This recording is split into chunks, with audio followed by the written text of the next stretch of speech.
তীব্র গরমের মধ্যে লোডশেডিং আর জ্বালানি সংকটে চরম ভোগান্তিতে পড়েছেন মেহেরপুরের মানুষ।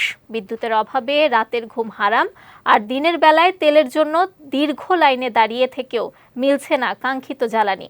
এমন পরিস্থিতিতে বাড়ছে মানুষের হতাশা ও ক্ষোভ। মেহেরপুর প্রতিনিধি তৌহিদ ও দৌলা রেজার পাঠানো তথ্যচিত্রে বিস্তারিত ডেস্ক রিপোর্টে। তীব্র লোডশেডিংয়ে বিপর্যস্ত মেহেরপুরের জনজীবন। দিনরাত বিদ্যুৎ না থাকায় দুর্বিষহ হয়ে উঠেছে মানুষের স্বাভাবিক জীবনযাপন। বিশেষ করে রাতের ঘুম হারাম হয়ে পড়েছে অনেকের। এর সঙ্গে যোগ হয়েছে জ্বালানি সংকট। জেলার বিভিন্ন ফিলিং স্টেশনে তেল সরবরাহ শুরু হলেও আগের মতোই দেখা যাচ্ছে দীর্ঘ লাইন। তপ্ত রোদ উপেক্ষা করে ঘন্টার পর ঘন্টা অপেক্ষা করতে হচ্ছে সাধারণ মানুষকে। মোটরসাইকেল প্রতি সর্বোচ্চ ৫০০ টাকার পেট্রোল দিয়ে ফিরিয়ে দেয়া হচ্ছে ক্রেতাদের। অনেকেই আবার লাইনে দাঁড়িয়ে থেকেও ফিরে যাচ্ছেন খালি হাতে। আমাদের কষ্টের শেষ নাই।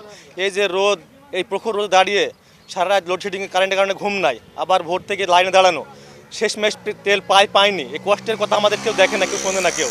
তো আমাদের এই ভোগান্তির কবে শেষ হবে? আমরা চাই আমাদের আগের মতন ফিরে আসতে। রোদে আসলে খুব কষ্ট হচ্ছে। তেল নেওয়ার জন্য দাঁড়ায় আছি, 1 ঘন্টা হয়ে গেছে। এটা খুবই কষ্টকর যে তাপ দেওয়া চলছে। এর মধ্যে আমরা চাচ্ছি যে সব সময় দেওয়া হোক, এই লাইন ভিত্তিক, একদিন বাদে এইভাবে না, প্রতিদিন আগের মতো যেভাবে ছিল এভাবে দিলে ভালো হবে। জ্বালানির দাম বাড়লেও চাহিদার তুলনায় সরবরাহ কম থাকায় বাড়ছে মানুষের হতাশা ও ক্ষোভ। দ্রুত পরিস্থিতি স্বাভাবিক করার দাবি জানিয়েছেন ভুক্তভোগীরা। তবে ফিলিং স্টেশন মালিকদের দাবি, তেলের কোনো সংকট নেই, সরবরাহ স্বাভাবিক রয়েছে।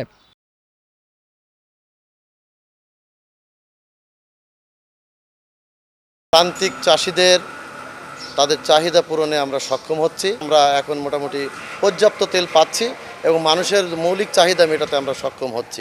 মেহেরপুরে বিদ্যুৎ ও জ্বালানি সংকট একসঙ্গে জনজীবনে চরম ভোগান্তি তৈরি করেছে। দ্রুত কার্যকর পদক্ষেপ না নিলে পরিস্থিতি আরও জটিল হওয়ার আশঙ্কা করছেন স্থানীয়রা। বিজয় টিভি নিউজ ডেস্ক।